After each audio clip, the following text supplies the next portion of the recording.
عليكم، ازيكم يا متابعين؟ عاملين ايه؟ شوفوا يا جماعه، ليه بيحصل لي كل ده؟ وليه كل الدنيا عليا؟ وليه المشاكل اللي انا فيها؟ وليه الابتلاءات؟ وليه كل الحاجات دي كلها؟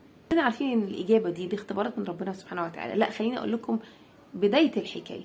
الحكايه كلها ان ربنا سبحانه وتعالى خلق الكون ده كله، وخلق الملائكه وخلق الجن والانس علشان خاطر ايه؟ علشان خاطر يعبدوه.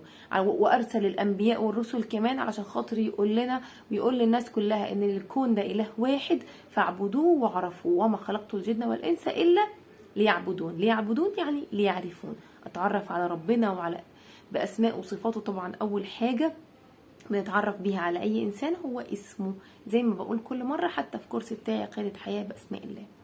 فالاصل ان ربنا سبحانه وتعالى خلق لنا الكون ده وخلقنا علشان خاطر نعبده ونعرفه، وكمان ارسل الانبياء والرسل لنفس السبب.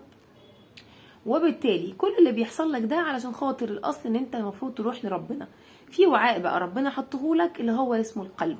وربنا قال عليه في القران، قال الا من اتى الله بقلب سليم. فكل اللي بيحصل لك ده كله في الدنيا وفي التقلبات والابتلاءات، كل ده علشان ربنا سبحانه وتعالى يريد انه يطهر قلبك ويخليه سليم، وتروح لربنا سبحانه وتعالى تلقاه بقلب سليم. يعني من الاخر كل اللي بيحصل لك ده تربية الله لقلبك، انه ايه بقى؟ انه لا يتعلق الا بربك، فما تلجأش الا اليه، فما تطلبش الا منه، فما تسعاش او ما تتوكلش الا عليه جل جلاله.